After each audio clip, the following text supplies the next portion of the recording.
पाकिस्तान और ऑस्ट्रेलिया का तीसरा टी20 खत्म हो चुका है और पाकिस्तान ये मैच भी हार चुका है और वाइट वॉश कर दिया ऑस्ट्रेलिया ने पाकिस्तान को। और बिल्कुल ही आई थिंक पहले 6-7 ओवरों के बाद आई थिंक जब बाबर आउट हुआ उसके बाद बिल्कुल वन साइडेड मैच हो गया था। और एक दो चीज़ें हमें पता होनी चाहिए। ये जो पिछले 1-2 दिन पहले आई थिंक पिछले मैच में जो एक इंसिडेंट हुआ था कि बाबर के साथ बदतमीजी की गई थी, तो आज हमें पहले भी पता होना चाहिए था कि बाबर अगर टी20 टीम में नहीं होता तो हमारी टीम सो भी नहीं कर सकती।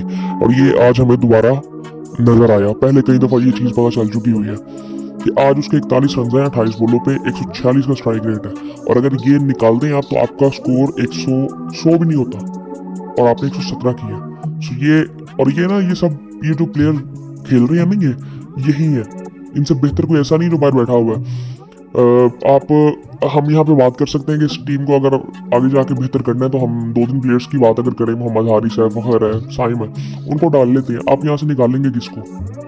आप किसी सूरत यहाँ से शायद मोहम्मद रिजवान को आप साइड में कर सकते हैं, लेकिन बाबर को नहीं आई थिंक यहाँ से कर सकते। कंडीशंस आप ये देखें कि बाबर को कंडीशंस इतना तंग करती नहीं हर जगह पे जाके, वो सेटल जल्दी हो जाता है। मोहम्मद रिजवान उनकी जिस तरह की गेम है वो कई दफा उनको कंडीशंस तंग कर सकती है जहाँ पे गेम बहुत तेज होता है। फॉर एग्जांपल अब ये टी20 सीरीज हम हारे क्यों और ओडीआई सीरीज कैसे जीते थे, इसकी पहले भी हम बात कर चुके हैं। ओडीआई में असल में हमारे पास टाइम होता है, हमारे पास सोचने का टाइम था कि हम क्या करें। बैटिंग में हमारे पास टाइम होता है कि हम थोड़ा टाइम लें, बाद में फिर जो रिक्वायरमेंट्स है उस पर चले। यहाँ पे वो टाइम आपके पास है नहीं। यहाँ पे आपको 6 ओवर का पावर प्ले मिलना है, आपने उसमें बहुत कुछ करना है। और उसके बाद भी बैटिंग को इतनी आसान होती नहीं है, ग्राउंड्स बड़े होते हैं। सो वो जो एबिलिटी हमारे बैट्समैनों की है वो यहाँ पे उस तरह से काम कर नहीं सकती। वनडे में हमने देखा, एक तो हमें टारगेट बड़े कम मिले। अगर वनडे में भी आप ये देखें ना, अगर हमें 300 प्लस के टारगेट मिलते और हमने वो चेज करने होते तो रिजल्ट्स बिल्कुल मुख्तलिफ होने थे। वो हमारी बॉलिंग बहुत अच्छी थी, इस वजह से हमने बाउंस ने तंग नहीं किया। वरना आप अगर दोनों मैचेस में देखें भी तो हमारे जो बैट्समैन है उन्होंने अच्छी बैटिंग की और वो टेक्निकली हमारे जो अब ये ओपनर है आई थिंक साहिबजादा फरहान, इनसे टेक्निकली बहुत बेहतर है। और मुझे फरहान को देख के ये लगा नहीं है कि वो ये शॉर्ट बॉल का जो मसला है ना, ये पहले बैट्समैनों में बहुत ज्यादा नजर आता था, पाकिस्तानी बैट्समैनों में। पिछले कुछ टाइम में ये चीज कम हो गई थी कि शॉर्ट बॉल्स को अच्छा खेलते थे पाकिस्तानी बैट्समैन। बाबर जब आया था, बाकी ये जितने भी बैट्समैन आए थे ये बेहतर खेलते थे। लेकिन मैंने कोई ऐसा बैट्समैन बहुत देर बाद देखा है स्पेशली टॉप ऑर्डर में जो कि आई थिंक शॉर्ट बॉल पे बहुत ज्यादा तंग होता है। और वो साहिबजादा फरहान, वो 3 मैचों में आई थिंक इसी तरह से आउट हुआ वो। सो उसको आई थिंक ये थोड़ी सी देखनी चाहिए। और हम ये भी नहीं कह सकते कि हम कंडीशंस को देख के अपने ओपनर्स, मुझे समझ नहीं है कि साहिबजादा फरहान टी20 में क्यों है। अगर इसको सिलेक्ट करना भी था तो इसको ओडीआई में आप सिलेक्ट कर सकते थे, इसको टी20 में नहीं करना चाहिए था। हमें ये वाली सीरीज में हमें साइम को भी रखना चाहिए था। फखर का ठीक है मसला था, लेकिन मोहम्मद हारिस को भी रखना चाहिए था। मोहम्मद हारिस की कोई परफॉर्मेंस नहीं थी, इस वजह से शायद वो नहीं है, लेकिन आई थिंक वो इन कंडीशंस को वो सूट करता। सो पहले मैं आपको एक दफ़ा स्कोर कार्ड बताता हूँ, फिर इस पर बात करते हैं। पाकिस्तान ने टॉस जीता और पहले बैटिंग की और फरहान और बाबर ने ओपन किया। मोहम्मद रिजवान आज खेल नहीं रहे थे। अच्छा डिसीजन था, आई थिंक रिजल्ट तो आ चुका था और ये चीज़ें होनी भी चाहिए। और ये आई थिंक ये मोस्टली ये चीज़ें जो हो रही हैं वो सिलेक्शन कमेटी की वजह से हो रही हैं। इसलिए सिलेक्शन कमेटी का एक बंदा जो है वो ऑस्ट्रेलिया में टीम के साथ भी है जो कि ये फैसले कर सके, क्योंकि ये चीज़ें पहले भी होती रही हैं और हम चेंजेस करते ही नहीं थे। लेकिन आज आपको ऐसे चेंजेस नज़र आएंगे कि जो कि आई थिंक एक एंगल से देखें तो पॉजिटिविटी एक नज़र आती है, पॉजिटिव डिसीजन मेकिंग नज़र आती है। मोहम्मद रिजवान आज बैठे थे, उनकी जगह पे हसीबुल्ला खेले थे, उस्मान भी आज खेले थे। तो ये सब चांस दिया गया था उन प्लेयर्स को जो कि बेंच में थे, जो कि पहले हमें शायद करना चाहिए था। लेकिन अच्छी बात है, कोई बात नहीं, ऐसी ठीक है बिल्कुल। और वो हसीब ने भी 24 किया, अच्छा किया। बाबर ने 41 किया 28 बॉलों पे। और जिस तरह की शॉट्स वो खेल रहा था, जितना कंफर्टेबल वो था, कोई बैट्समैन नहीं था यहाँ पे, पाकिस्तानी कोई बैट्समैन नहीं था यहाँ पे। ये बात हमें समझ होनी चाहिए। उसकी सबसे बड़ी वजह ये है कि इस टीम में या पाकिस्तान की आई थिंक आप हिस्ट्री में भी देख लें, बहुत कम प्लेयर्स ऐसे आए हैं कि जिनका बैलेंस इस लेवल पे हो जो कि बाबर का है। अब टेक्निकली वो स्ट्रॉन्ग है, उसका बैलेंस इन सबसे बेहतर है। इस वजह से वो कंडीशंस को जल्दी से पकड़ लेता है और उसमें अपने आप को मतलब एडजस्ट कर लेता है। लेकिन बाकी बैट्समैनों में आपको ये चीजें नजर नहीं आती। हसीब भी बेहतर है, हसीब जो 2 मैच खेला है मुझे उसमें ये भी बेहतर लगा कि इसको भी कोई इतना ज्यादा मसला हुआ नहीं है, ये सेटल हो रहा है। लेकिन आज इसकी कोई इतना कन्विंसिंग इनिंग नहीं थी, लेकिन आई थिंक उसने 24 किया, उसको कॉन्फिडेंस मिला होगा। स्टैची इनिंग थी, एजेस लग रहे थे, लेकिन आई थिंक बेहतर था। ये पिछले मैच में भी 7 ओवरों का जो मैच था उसमें भी इसने 1-2 शॉट्स अच्छी मारी थी। सो आई थिंक ये चीज़ें अच्छी है कि हम ये चीज़ ट्राई कर रहे हैं। हसीबुल्ला आया, फिर उसके बाद उस्मान खान आया, उस्मान फिर जल्दी आउट हो गया था आज। आगा पे मुझे अब कंसर्न हो रहा है कि ये आई थिंक वो परफॉर्मेंसेज इसकी आ नहीं रही। इसको जब से वाइस कैप्टन बनाया गया आई थिंक थोड़ा सा प्रेशर इस पर अब नज़र आ रहा है कि 3 मैचों में फ्लॉप हुआ है। उसके बाद आई थिंक और अब मेरे लिए कंसर्निंग ये है कि इसको वाइस कैप्टन भी बनाया हुआ है। तो अब ये T20 में आने वाले टाइम में हमने टीम बनानी किस तरह की है। बाबर को मेरे ख्याल से टीम में होना चाहिए। अब मुझे नहीं लगता कि आप उसके बगैर एडजस्ट कर भी सकते हो टीम। एटलीस्ट 1-2 प्लेयर्स ऐसे होते हैं कि जो कि एंकर करते हैं इनिंग को, और ये अच्छे स्ट्राइक रेट से कर रहा है।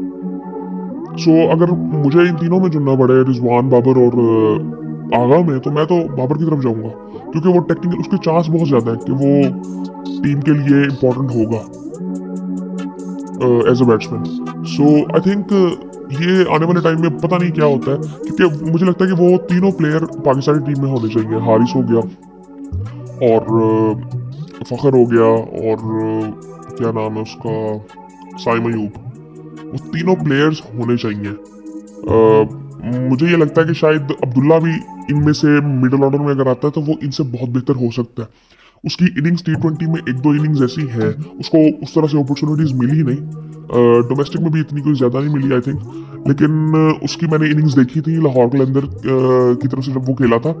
सो वो बेहतर, वो T20 का प्लेयर भी बेहतर है, बट वो ना थोड़ा सा वो क्या कहते हैं, पहले डिसाइड कर लेते हैं कि मैंने कौन सा शॉट खेलना है, जिसे हम प्री मेडिटेट कहते हैं कि वो पहले डिसाइड कर लेता है हर चीज़ का मैंने क्या करना है क्या नहीं करना।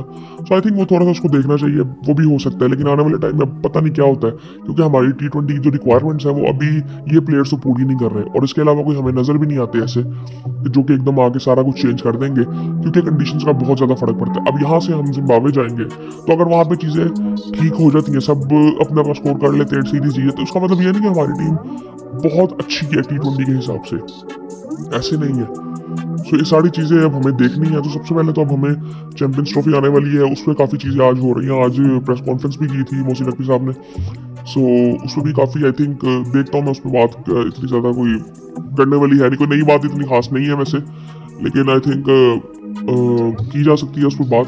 लेकिन अभी फिलहाल देखें तो उस्मान भी जल्दी आउट हो गया, सलमान भी जल्दी आउट हो गया, फिर उसके बाद इरफान ने 10 किया। अब इरफान का रन आउट था, अब्बास सामने था।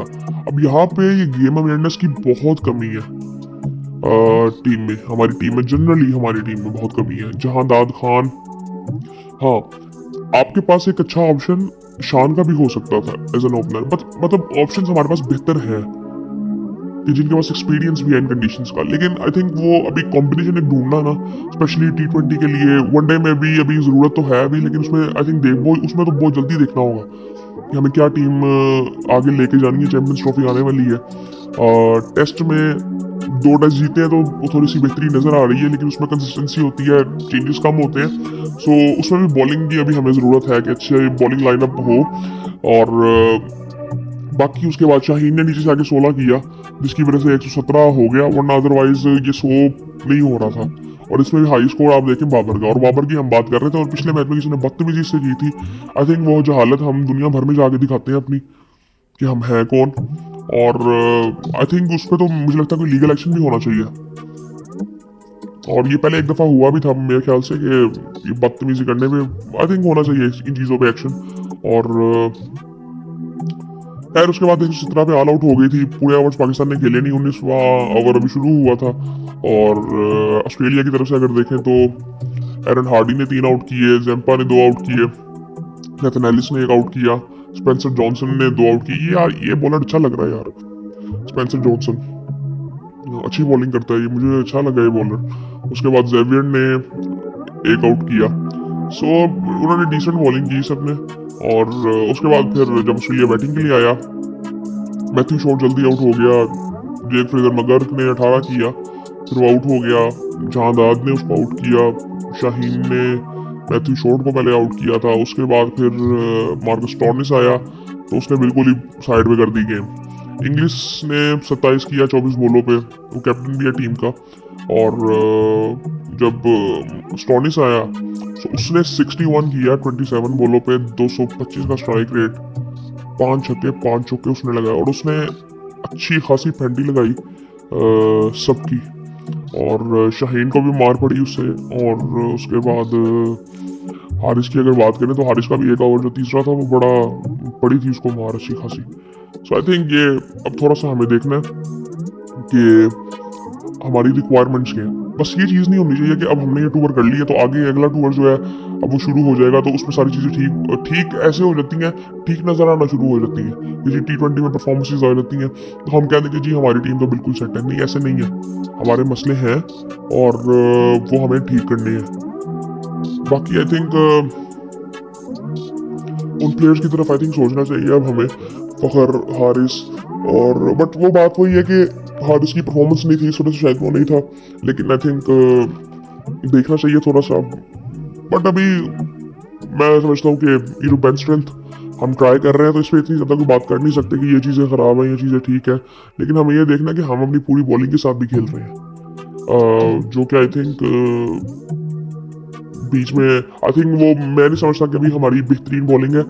और आज मेरे ख्याल से नसीम शाह भी नहीं खेले थे, नसीम शाह भी नहीं खेले थे। हाँ जी, नसीम शाह भी नहीं आज खेले थे, जो कि आई थिंक ठीक है। जहाँ दाद खेला था उसकी जगह पे अच्छी बॉलिंग की है। 3 ओवरों में 17 रन उसने दिए। रऊफ ने 34 दिए, 43 दिए हैं। शाहीन शाह अफरीदी ने 3 ओवरों में, रऊफ ने भी 3 ओवर किए हैं। जहाँ दाद ने भी 3 ओवर किए हैं। और अब्बास ने भी अभी दूसरा ओवर कर रहा था तो वो 14 रन उसने दिए। सो सुफियान ने 1 ओवर किया। सो मैच इतनी जल्दी खत्म हो गया था आई थिंक। सो 12वें ओवर में मैच उन्होंने खत्म कर दिया था बिल्कुल। बाकी आई थिंक डिसेंट मैं कहूँगा कि टूर रहा है ओवरऑल अगर देखें तो ODI और T20 सीरीज। लेकिन आई थिंक हमें ये चीज़ थोड़ी सी देखनी चाहिए। और T20 में आई थिंक ये भी बात की जा रही थी कि शायद पाकिस्तान जीत जाए, और जीत सकता था, लेकिन उसमें आई थिंक आपको बॉलिंग बहुत अच्छी करनी पड़नी थी क्योंकि आपकी बैटिंग को टाइम चाहिए। लेकिन जब एक मौका हमारे पास था कि जहाँ पे हमने 140 चेस करना था, वहाँ पे बैटिंग हमारी बिल्कुल भी काम नहीं की। मतलब सेंसिबली हमने वहाँ पे बैटिंग ही नहीं की क्योंकि इनएक्सपीरियंस इतना ज़्यादा था टीम में। और वो सारी चीज़ें आई थिंक देखने वाली हैं। और रिजल्ट्स बिल्कुल आई थिंक जो मोस्टली पाकिस्तानी सोच रहे होंगे कि ऑस्ट्रेलियन टूर पे होते हैं और होंगे वही है इस सीरीज़ का। लेकिन आई थिंक ODI सीरीज़ हमने बहुत बेहतर खेली थी और उसमें बॉलिंग का बहुत ज़्यादा हाथ था। बैटिंग को इतनी ज़्यादा की नहीं गई हमारे बैट्समैनों की तरफ से। बाकी आई थिंक फिर आपसे बात होती है।